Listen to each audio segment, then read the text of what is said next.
do it. Oh my gosh. Let's take a moment. Let's breathe. Does anyone still journal? Do you guys journal? Please tell me you're journaling or you're charting shit, or at least you're putting stuff up on like social media. If you want to do an experiment right now, but I don't want to make you sad, but just like a minute or like not even 15 seconds of reflection. What were you doing November 12th of last year? Yep. What were you doing November? I can tell you what I was doing. Okay, I have to tell you what I was doing November 12th. But the Novembers looked very differently. Like last year, a grocery store, what was that? Or like my time was like being at home saying, oh my gosh, who died? Is that person okay? Oh, they're in the hospital. Shit. God damn. Will I even see my friend? Can I even go meet my family? What's happening?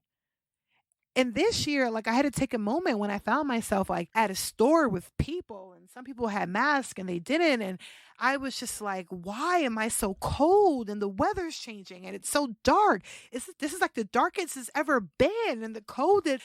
And then my friend was like, Charlie, get over it. You're just being dramatic. We all have just been in the house for 2 fucking years. Like, and now we're outside. We're dealing. Facts. Facts. We're just outside. I don't know about y'all, but I've been feeling it everywhere. And it's this thing about morphing back. So I put on my Instagram, getting to the GETTING, number 2, THEO. I put on my Instagram, give yourself some space and grace. If you're a little bit crazy right now, a little bit overwhelmed, or maybe just like, what the fuck? It's okay. Just ask yourself where you were last year. You know, some of us was in a freaking hospital. And with that, I decided to take a break. Like, I was like, you know what? I love my job, everything, but I need 24 hours where I don't answer to anyone. No one is telling me what to do. I was just like, I need a break from everything. I took me some fuck it all and I took a day off. It was amazing. Y'all, I didn't even exercise. And for the people who think I work out all the guys, okay, I do. But no, for the people who think I work out every day, I don't. Like I work out 5 days a week. I'm not gonna lie. If I hit 4 days, that means I'm not feeling good. Okay, I'm on my period. But I tried to at least do 5 days. I've been doing 6 days lately. I'm not over my pleated pants yet. I'm not over that shit, y'all. I'm not. So I feel like I need to do something more. And that's okay, right? It benefits me. But this week I was not having that shit. I was like, no. I am not working out. I need to wake up in the morning, wash my hair, and just be fabulous and just do what I want to do. And I got up in the morning, I washed my hair, I put on my grocery dress. Yes, honey, I do. I have a dress for the grocery store because I think you can look fabulous when you go to the grocery store. So I take a basket in my dress. It's cute. So I did that, but it was really cold. So I did wear my dress, but I had to like find some tights out of nowhere because yeah, it's cold. I did that, I had my basket ready, and I went to my favorite grocery store, Stu Leonard's, where you can go, you can get fresh apples, you can get oh, did you like my pronunciation? Yes! But you can get like a whole bunch of bread, French toast bread, bagels, fresh meat, anything you want. It's like a bootleg low budget like Disney World, where they just kept half of the puppets just from the 1940s and they were done with. But it's cute. I love it. So I go shopping, and of course, we're about to go there. Here we go. I run into an ex. Okay, well, I'm not sure. All right, story time. Are you ready? Are you ready for this? You like it? You like it? It's not a nasty one. It's like a really quick one. All right. So anyways, I like walking through the Stu Leonard's, right? I'm hearing all this like barnyard music. And this guy is like staring at me. And like, out, you know, and I'm trying now, of course, I'm a single, fabulous woman. I'm all for dating. It's all good. So like, I'm trying to do something different where if you look at me, I'm going to look at you back. Usually if you look at me, I'll look the other way or I'll get all nervous. Fuck that shit. I'm looking at you the fuck back. Yes, I am in receptive mode, honey. So I looked at him back. And then he looked away. So I was like, all right, fuck it. So I kept on going. And then I was picking up like all of my vegetables and organic eggs. And yes, bitches, cinnamon apple pie. Oh, they have the best Dutch crumb apple pie. Yes. And then I get to the aisle, and then he waits until, of course, I pay. And so I'm walking, and he's like, I know those eyes. Charlie? And I was like, oh, in my divine name, who knows me? And so he's like, hey, and then he says his name. Like, for now, we're going to call him Chuck. I'm like, oh, now, y'all, this is 15 years ago. I used to, you know what? I have to stop calling people an ex. Maybe I used to fuck Chuck or I used to date Chuck. How do you do an acronym for people who used to fucking date? Fuckrum? Freck'em?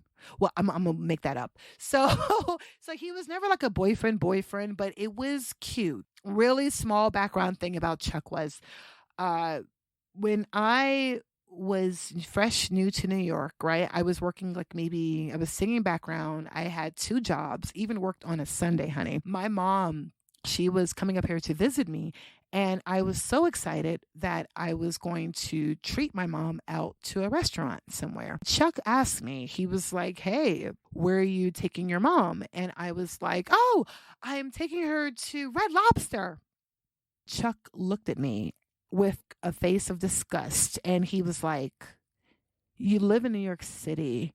You mean to tell me you couldn't take her anywhere else? Like, this is the capital of the world for food.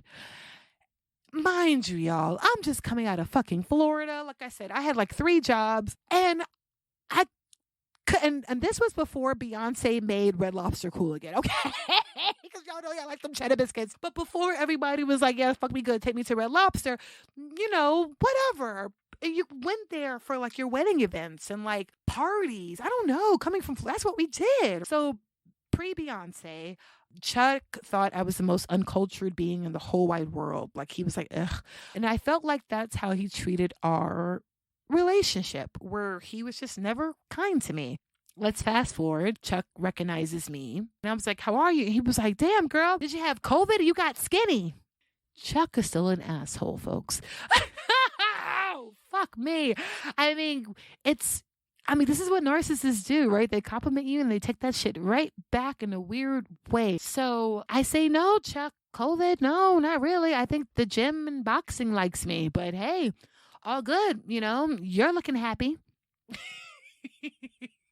And I'm not going to tell y'all the rest of that, but I just said he looked really happy. Chuck explains how basically, I guess he's married or something, his wife, they're going through a divorce, something like that. I don't know. I wasn't really paying attention. I was more focused on like, it's cold. I kind of want to get out of here. And now Chuck says something to me that he told me about 10 years ago, about maybe 12 years ago. Present time, Chuck says, hey, Charlie, if you're curious about me, if you want to know more, get my number. I stopped there, guys, and I was like, nah, I'm good this decade, but you take care. And bitches, I like left. I walked so fast out of there. I think his mouth was still dropped. I left, like I didn't even think about it. And I went in my car and it felt nice. It felt nice just to walk away. And I can say what is different about me for the holidays is this year, I'm not in a place of lack. I don't give a fuck. Like, I don't want to be under the comfort of any type of asshole. I'm sorry. I want to be under the comfort of, no, I want to be under someone who is for me. But at this time, I'm not thirsty to have it or to find it. I don't care. So that felt empowering. Another thing that felt empowering was just before I was talking to Chuck or ran into Chuck, I was given free ice cream. If you spend a certain amount of student lanterns, you get a free ice cream. But instead of me getting the free, no, I did not turn that shit down. Of course, I took it. But because I was fasting, I asked for the ice cream in a cup. Mind you, it's my day off. I could have took the cone. I could have splurged. But no, I'm still doing something for me on a daily basis. So I asked for it in the cup. And I was like, okay, this is awesome. This is different. Got in my car, I get a call from a friend. It's my day off, but I was going to go to a baby shower. But the mother and the father and half of the family, oh, they have COVID. We're still doing that? So I was like, oh, okay, not a problem. No big. You guys are going to do it virtual? No, we'll just do it next week. We'll do it virtual and have live. And I was like, okay, great. I'll probably do the virtual because my job, I probably shouldn't be blah, blah, blah. And they're like, oh, not a problem. I'm like, okay, great. And I got in my car and I was like, oh my gosh, the world is so fucking different. It is so different. And I blamed it on the pandemic. This pandemic is crazy. And my friend was like, Charlie, you no longer can say pandemic anymore because basically we know what COVID is. We're all dealing with it. We're actually leaning towards an endemic now. And I was like, number one, what the fuck was an endemic? And then two, I was like, oh, okay, I get it. The whole endemic, basically, we're all dealing with COVID. We're all dealing with an infection. Like, we know it's not going away anywhere. We're managing. We're like figuring out how to live with it. So that's basically what an endemic is.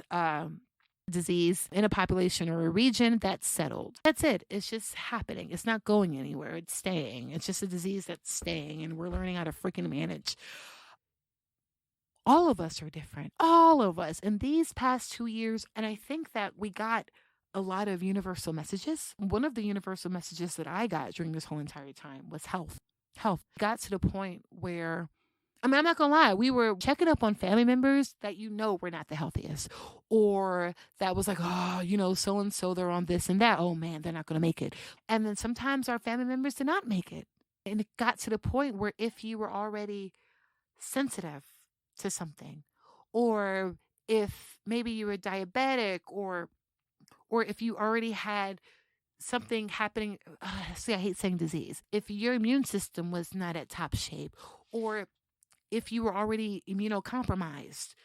And it stressed to me how important it was to be healthy, how important it was to have some type of armor where even if you had COVID, your body can somehow fight it when the drugs weren't happening, or your body can somehow support it.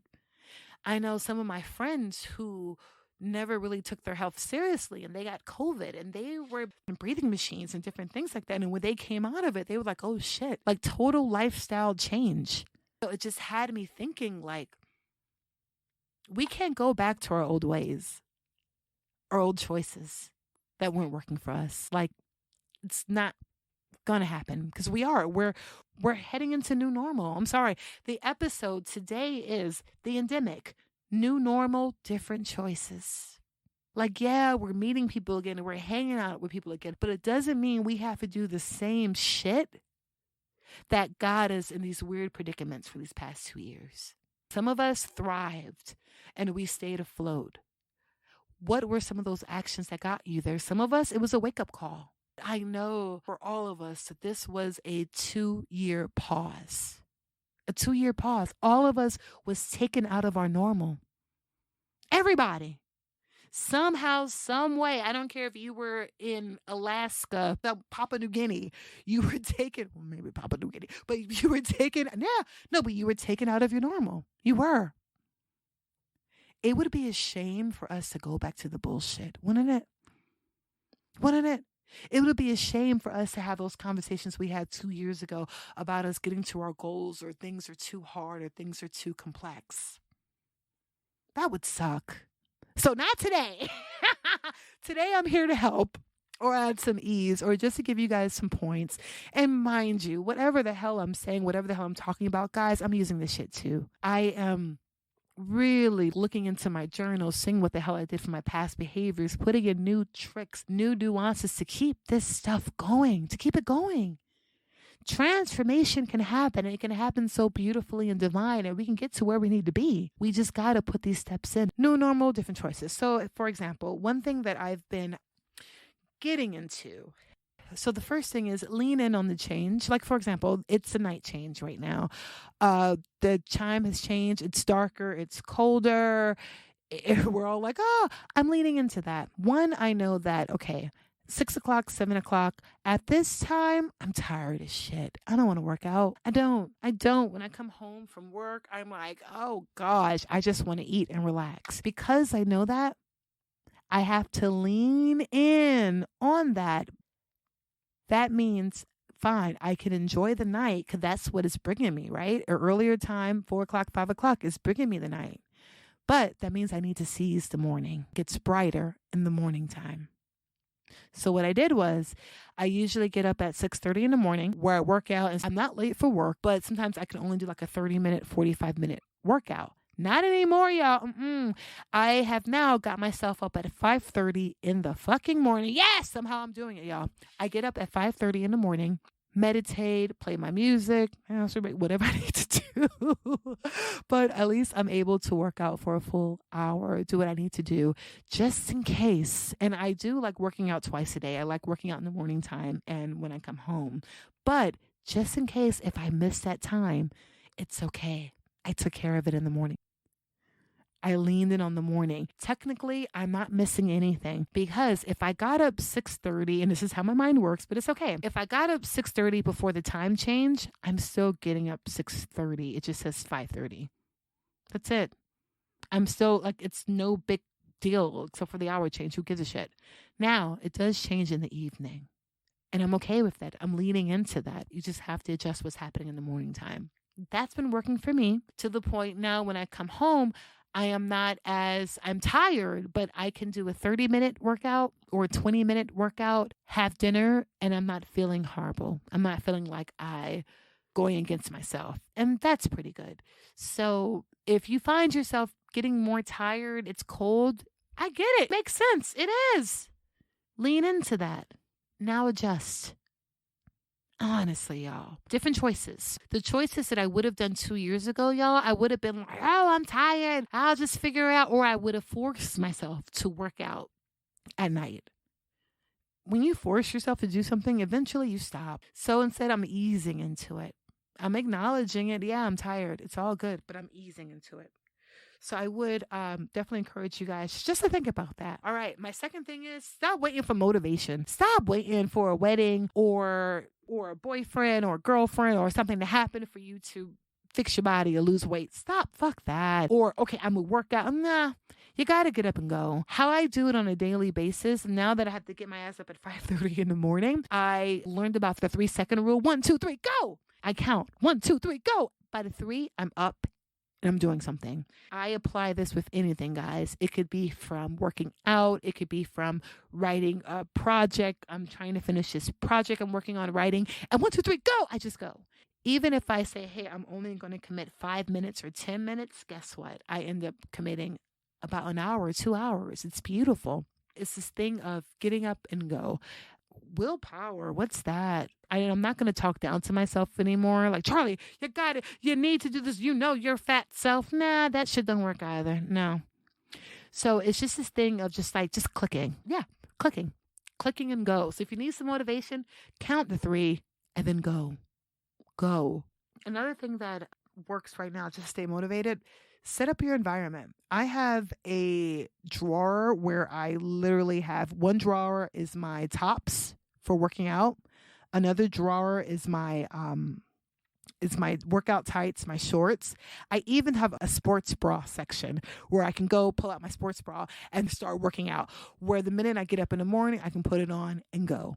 Next day, put it on and go. Next day, put it on and go. I'm not looking for an outfit. I'm not seeing what fits, what works. I know what works, what is comfortable on my body. I even have a period workout outfit. When I'm feeling pudgy as fuck, like, seriously. And just in case if I don't want to be seen, I have those kind of outfits. Dude, you gotta come well equipped. You can even do that with your food.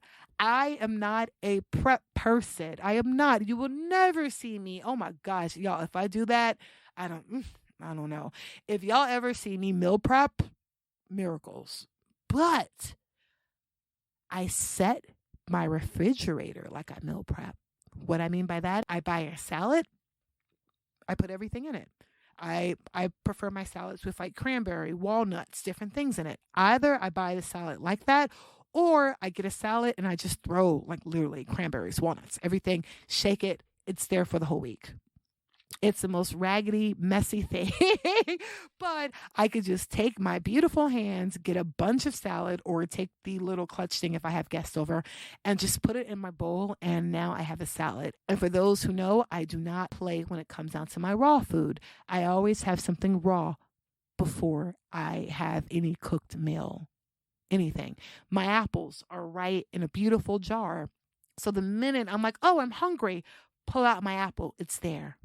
It's not hidden. It's not in the refrigerator. It is out in plain sight. So when I want it, I can have it. All of my raw foods are there like that. I set the stage for it because what you set the stage for, you're going to go for that first. So It makes sense that I will go for the apples. I would go for this salad. I will go for, if I need cooked food, oh shit, this is where I get fucked, right? Either I have to go in my freezer now and prepare, or I have to call Uber Eats or something. And I call them every day. I'm so tired of giving y'all my money. Yeah.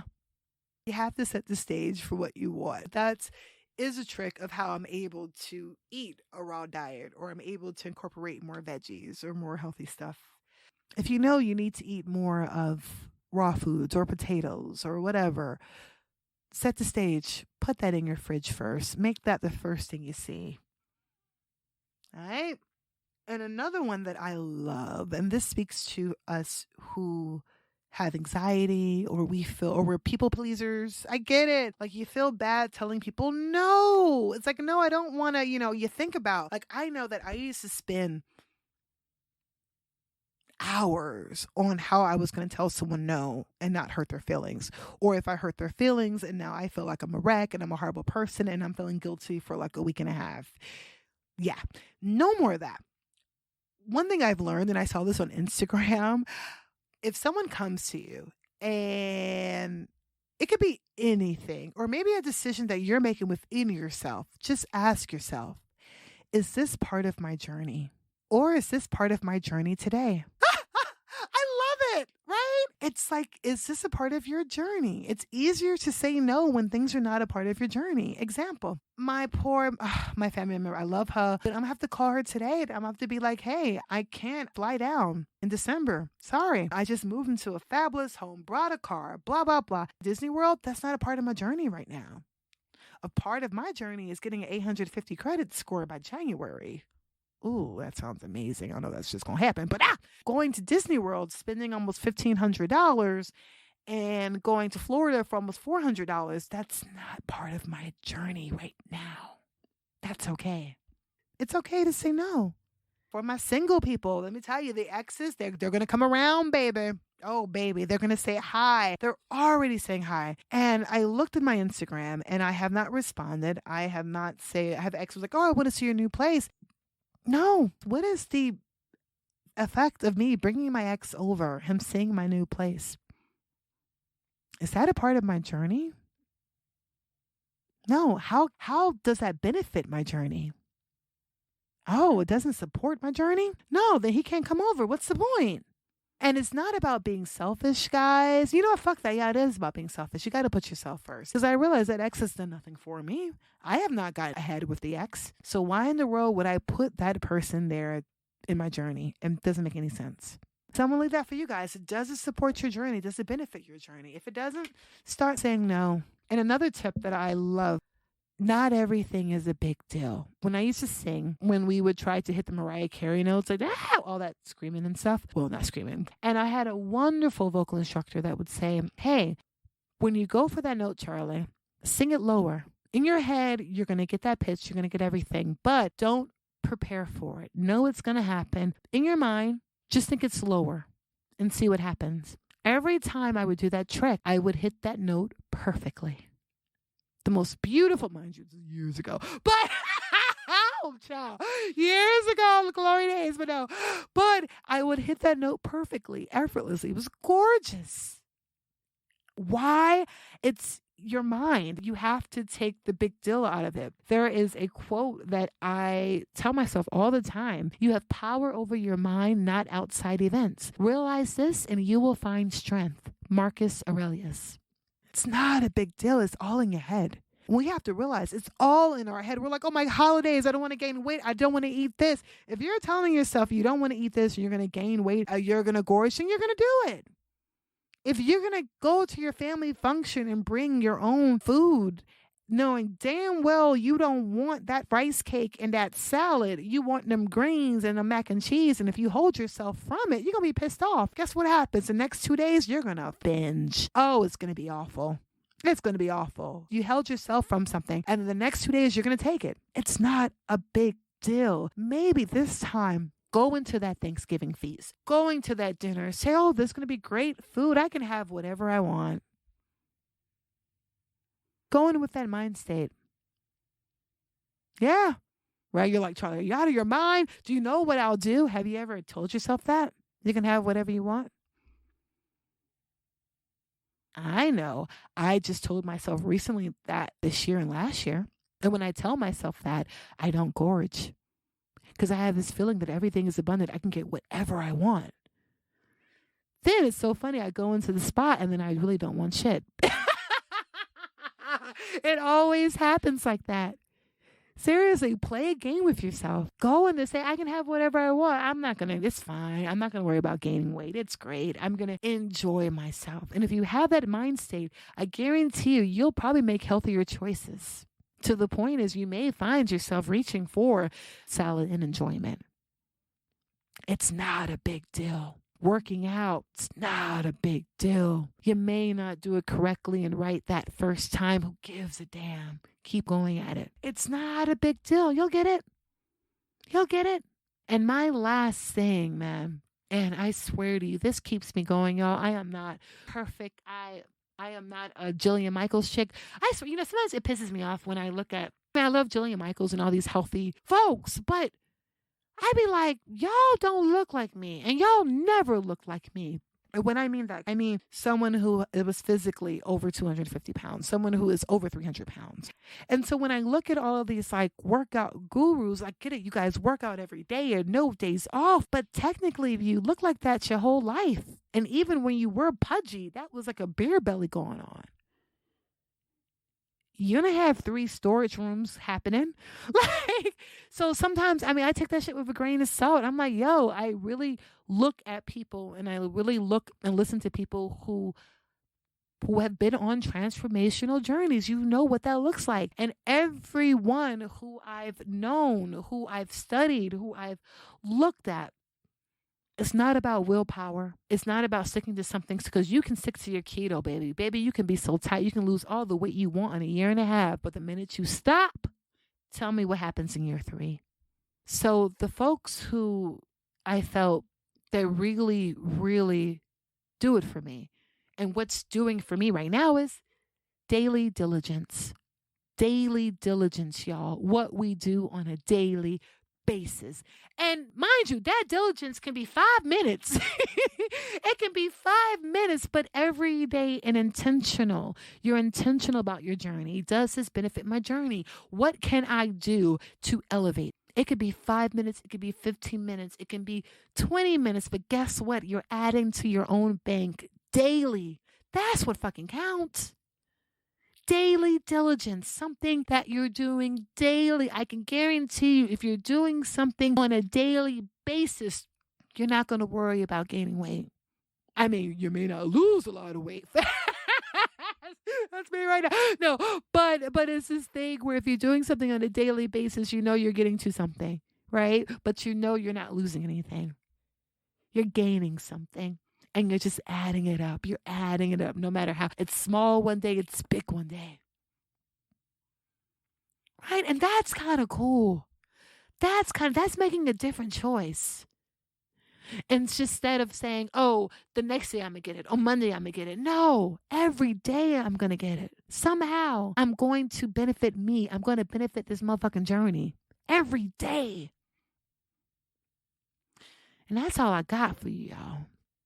My just hope and dream is that we are all in this and we practice this. And there's no one waiting for life to happen, waiting for motivation, waiting for January to start. And we go, nah, fuck that. You're much better than that. There is no such thing as going back to normal. This is the new normal. Now it's just time to make different choices. The world paused for a reason. You pause for a reason. Yeah. I'm excited to see what your journey looks like. And that's how you get to your pussy. Ow! Oh my gosh. So fuck it. For motivation, fuck it. I'm